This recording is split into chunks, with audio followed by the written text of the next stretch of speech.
नमस्कार दोस्तों, स्वागत है आप सभी का आपके अपने इस YouTube चैनल पर। दोस्तों, यहाँ पर मैं आप सभी को आज की जो महत्वपूर्ण खबरें हैं उनके बारे में जानकारी प्रोवाइड करने वाला हूँ और इन खबरों के माध्यम से मैं आप सभी को कुछ महत्वपूर्ण भर्तियों के बारे में जो कि हाल ही में जारी हुई हैं एवं कुछ महत्वपूर्ण भर्तियाँ जो पेंडिंग हैं, जो आगामी कुछ महीने में जारी की जाने वाली हैं, तो उन सभी के बारे में यहाँ पर जानकारी प्रोवाइड करने वाला हूँ। और इन्हीं के साथ साथ माननीय मुख्यमंत्री श्री गहलोत जी द्वारा हाल ही में कुछ महत्वपूर्ण बिंदुओं पर बात की गई थी, तो उन बिंदुओं के बारे में यहाँ पर मैं जानकारी प्रोवाइड करने वाला हूँ। और ये महत्वपूर्ण फैक्ट्स जो कि कई सारे सरकारी कार्मिकों के लिए भी बहुत महत्वपूर्ण हैं, जैसे कि पटवारी, एलडीसी एवं पुलिस, इन कार्मिकों के लिए बहुत महत्वपूर्ण है। और इसके अलावा एक महत्वपूर्ण स्टेटमेंट जो कि परिवेदना को लेकर हैं, उसके बारे में यहाँ पर मैं जानकारी प्रोवाइड करने वाला हूँ। तो इन सभी के बारे में जानने के लिए आप सभी वीडियो को पूरा देखिए। और यदि आप हमारे इस चैनल पर नए हैं तो चैनल को सब्सक्राइब कीजिए, साथ ही साथ बेल आइकन प्रेस करना ना भूलें और अपने मित्रों के साथ शेयर करते रहिए, ताकि आगामी जो भी महत्वपूर्ण खबरें हैं वो एक तरह से ऑथेंटिक रूप में आपको मिलती रहें। मित्रों, यहाँ पर सबसे पहले जो महत्वपूर्ण खबर हैं वो हैं रेलवे अप्रेंटिस के लिए उत्तर मध्य रेलवे ने 480 पदों के लिए भर्ती का विज्ञापन जारी किया है। तो रेलवे अप्रेंटिस में उत्तर मध्य रेलवे एनसीआर में 480 पदों के लिए अप्रेंटिस में जिन अभ्यर्थियों ने आईटीआई की ट्रेड, इनके अंतर्गत फिटर, वेल्डर, कॉरपोरेटर, मैकेनिस्ट एवं इलेक्ट्रिशियन, जिस भी बंदे ने इन कैटेगरी से आईटीआई कर रखा है उनके लिए यहाँ पर, और जिनकी एज लिमिट 17 मार्च 2021 को 24 वर्ष से अधिक नहीं है, तो यहाँ पर कम एज ग्रुप के युवाओं के लिए बहुत अच्छा मौका है कि 24 से कम एज वाले बेरोजगार अभ्यर्थी जिन्होंने आईटीआई कर रखा है वो अभ्यर्थी एनसीआर के ऑफिशियल पोर्टल पर जाकर, जो कि यहाँ दे रखा है ncr.indianrailways.gov.in, तो इस पोर्टल पर जाकर आगामी 16 अप्रैल से पूर्व जो तिथि यहाँ पर दे रखी है उससे पूर्व इस भर्ती के लिए अपना आवेदन कर सकते हैं। इसके बाद में अगली महत्वपूर्ण अपडेट है जो कि मुख्यमंत्री श्री अशोक गहलोत ने घोषणा की है। कल शाम को हुई वार्ता में श्री गहलोत जी ने कहा है कि यहाँ पर लिखा है, मुख्यमंत्री जी ने की 2225 करोड़ रुपए की 72 योजनाओं की घोषणा। इसमें क्या कहा है, जिन विद्यालयों में 11वीं और 12वीं कक्षा में 500 से अधिक छात्राएं अध्ययनरत हैं उन विद्यालयों को कन्या महाविद्यालय में प्रमोट किया जाएगा। तो कहीं ना कहीं जहां बड़े महाविद्यालय हैं, बड़े स्तर पर महाविद्यालय हैं, माफ़ कीजिएगा, जहां पर बड़े विद्यालय हैं, जहां पर संख्या बहुत ज़्यादा छात्रों की, खासकर गर्ल्स छात्राओं की, तो जहां पर 400 से 500 छात्राएं 11वीं और 12वीं में अध्ययनरत हैं, उन बड़े स्कूलों को अगले सेशन में कन्या महाविद्यालय में प्रमोट किए जाने की बात कही गई है, जिससे कहीं ना कहीं कन्याओं को, लड़कियों को दूर दूरस्थ स्थानों पर महाविद्यालय की अध्ययन हेतु जाने की आवश्यकता नहीं होगी। इसके बाद में यहाँ पर अगली अपडेट है, साक्षात्कार का सेकंड चरण 31 मार्च से। आरएस परीक्षा 2018 के 1709 अभ्यर्थियों को बुलाया। तो जिन अभ्यर्थियों को आरएस मेंस में एग्ज़ाम क्वालिफाई हुआ था तो उनके लिए सेकंड स्टेज 31 मार्च से शुरू होने वाली है। तो जो भी अभ्यर्थी इस परीक्षा में उत्तीर्ण हुए हैं वो कम से कम अपने स्किल्स को लगातार तैयार करते रहें, और जिस भी तिथि को इंटरव्यू डेट आती है उस दिन समय से पूर्व बिना किसी झिझक के अपने सेंटर पर पहुंच जाए। इसके बाद में अगली अपडेट है, स्कूल व्याख्याता के 2018 के अभ्यर्थियों का धरना समाप्त। पिछले 24 दिनों से स्कूल व्याख्याता भर्ती के अभ्यर्थी जिनका चयन 2018 की वैकेंसी में हुआ था, उन सभी अभ्यर्थियों ने पिछले 24 दिनों से लगातार धरना दिया जा रहा था। वो धरना इस बात को लेकर था कि परिणाम जारी करने के बावजूद, दस्तावेज सत्यापन के बावजूद अब तक नियुक्ति क्यों नहीं दी जा रही। इस बात को लेकर काफ़ी सारे अभ्यर्थी लगातार धरने पर बैठे हुए थे। तो यहाँ पर आरपीएससी की ओर से अभिस्तावना भेजने के बाद माध्यमिक शिक्षा निदेशालय ने 3,770 अभ्यर्थियों की ज्वाइनिंग के आदेश जारी किए हैं और शीघ्र ही इन अभ्यर्थियों को जिला मुख्यालय एवं मंडल स्तर पर नियुक्ति प्रोवाइड की जाएगी। तो यहाँ पर बेरोजगारों को कुछ राहत दी गई है। इसके बाद में यहाँ पर नई दिल्ली सरकार के तहत एक बहुत बड़ी भर्तियों की बहाली हुई है। इसमें कहा गया है सरकारी नौकरियों की बहार 45,000 से ज़्यादा पदों पर हो रही बहाली। अब यहाँ पर अलग अलग वर्गों में दे रखा है कि असिस्टेंट टीचर, प्रिंसिपल, टीजीटी और पीजीटी के 17,000 से अधिक पदों पर भर्ती होने का अनुमान है। इसके अलावा यूपीएसआई में 9,534, इसके अलावा ईएसआईसी में यूडीसी व स्टेनोग्राफर के 6,500 से अधिक पद, सीएचएसएल में 4,726 पद, एमटीएस में 9,018 पद, एनडीए-एनए में 400 पद। इस प्रकार कुल मिलाकर केंद्रीय लेवल पर एवं यूपी सरकार के अंतर्गत 45,000 से अधिक भर्तियों का आने की संभावना है। तो बेरोजगार अभ्यर्थी जो तैयारियां कर रहे हैं, खासकर यूपीएसआई को छोड़कर, इसके अलावा SSC, MTS, CHSL, UDC, stenographer एवं असिस्टेंट टीचर, प्रिंसिपल, टीजीटी और पीजीटी, इन भर्तियों के पात्र अभ्यर्थी लगातार अपनी तैयारियों में जुटे रहें। आगामी 2 से 3 महीनों में इन भर्तियों के लिए जल्दी विज्ञापन जारी किया जाएगा। इसके बाद में अगली अपडेट है, यहाँ पर गहलोत सरकार ने एक अहम घोषणा की है। इसमें कहा गया कि ईडब्ल्यूएस वर्ग के लोगों को सरकारी नौकरियों में भर्ती पर मिलेगी आयु व फीस में छूट। जिस प्रकार से बेरोजगार महासंघ द्वारा लगातार ईडब्ल्यूएस कैटेगरी के अभ्यर्थियों के लिए आयु सीमा में छूट देने की मांग की जा रही थी और इसी के साथ साथ आवेदन फॉर्म की फीस में भी छूट दिए जाने की मांग की जा रही थी। तो गहलोत सरकार ने उस पर अहम फैसला लेते हुए सभी ईडब्ल्यूएस श्रेणी के अभ्यर्थियों के लिए आयु सीमा में छूट एवं साथ ही साथ आवेदन फॉर्म की फीस में भी छूट देने की बात कही है। तो यहाँ से बेरोजगार अभ्यर्थियों को जो कि आर्थिक पिछड़ा वर्ग श्रेणी में आते हैं उनको थोड़ी राहत मिलेगी।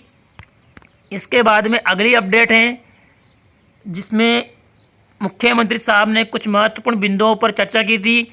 इसके माध्यम से पहला बिंदु है पीएल सरेंडर से रोक हटेगी।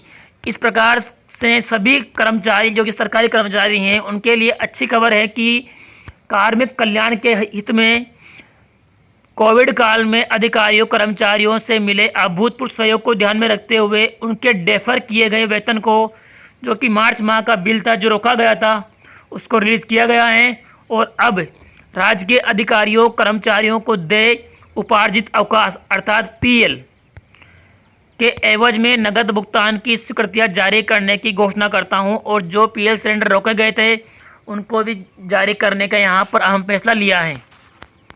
इसके बाद में यहाँ पर कुछ महत्वपूर्ण बिंदु जो बताए गए हैं, पदोन्नति के पद बढ़ाए जाएंगे, ईडब्ल्यूएस को आयु व शुल्क में छूट मिलेगी और संविदा कर्मचारियों के लिए भी यहाँ पर एक बहुत अहम फैसला लिया है।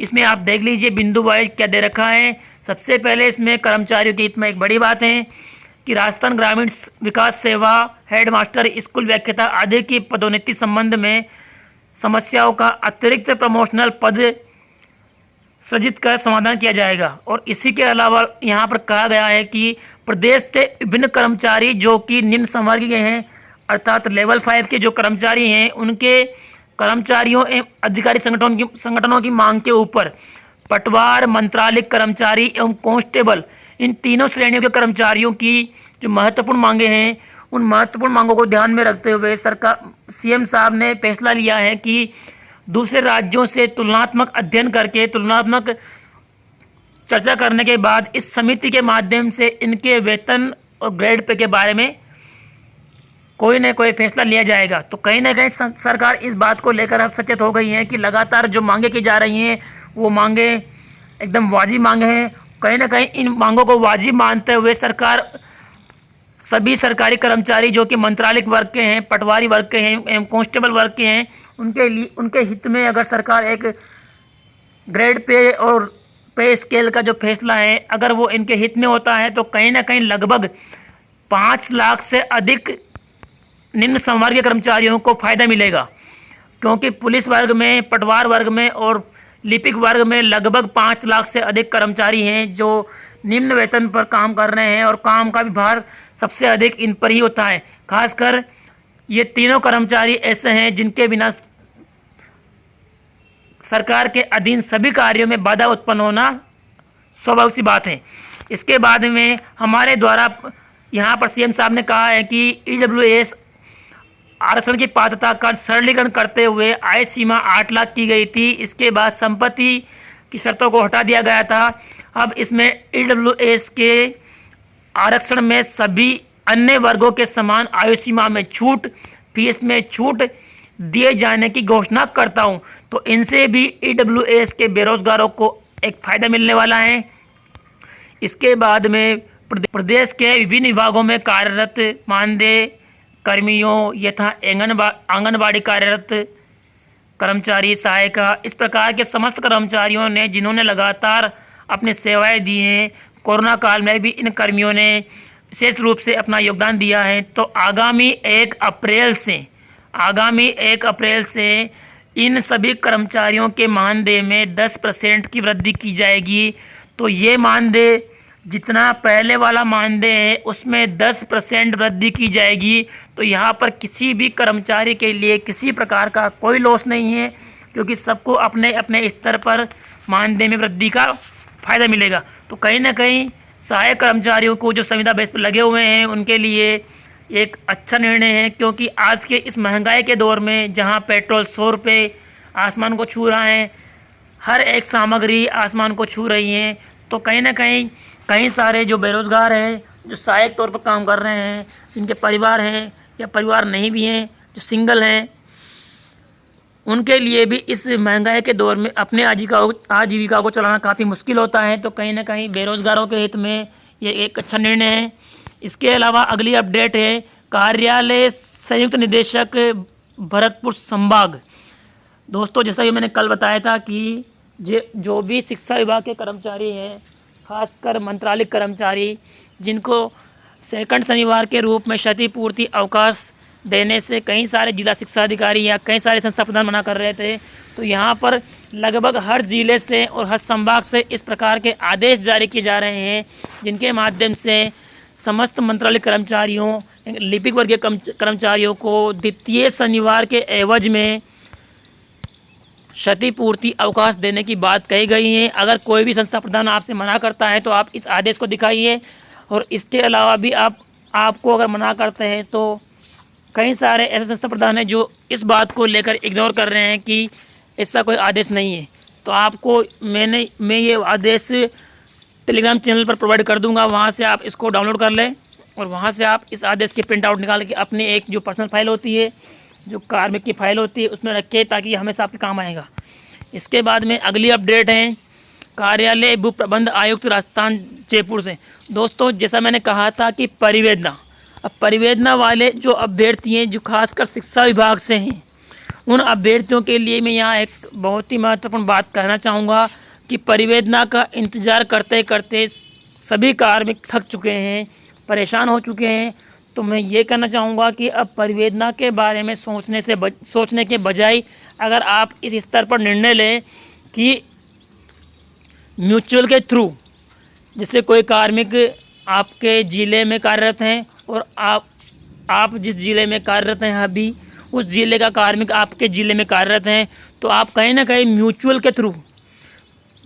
के थ्रू आप अपने पदस्थापन को परिवर्तित कर ले, जैसा कि यहाँ पर इन दोनों कनिष्ठ सहायकों ने किया है। जो कि एक कनिष्ठ सहायक पहले भीलवाड़ा में कार्यरत था, यहाँ पर देख लीजिए सुरेंद्र मीणा, जो कि वर्तमान में भीलवाड़ा में है, और उसके बाद में उसका पदस्थापन मुख्य कार्यालय में किया गया। इसके अलावा यहाँ पर एक कनिष्ठ सहायक हैं मयंक पारिक, जिसका पहले मुख्य कार्यालय में था, वहाँ से उसका नवीन पदस्थापन भीलवाड़ा में किया गया।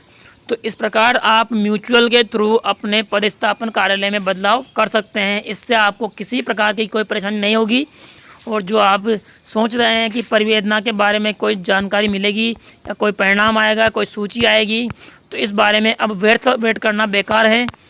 आप इस स्तर पर अपनी कोशिश करें, कहीं ना कहीं आपको कोई कार्मिक ऐसा मिल जाएगा जो आपके ज़िले में पदस्थापित है और जिस ज़िले में अभी आप पदस्थापित थे उस ज़िले से संबंध रखता है। तो इससे आपको आपकी समस्या का हल मिल जाएगा। और इसी प्रकार की डेली महत्वपूर्ण अपडेट के लिए और महत्वपूर्ण जानकारियों के लिए आप सभी हमारे साथ बने रहिए। धन्यवाद दोस्तों।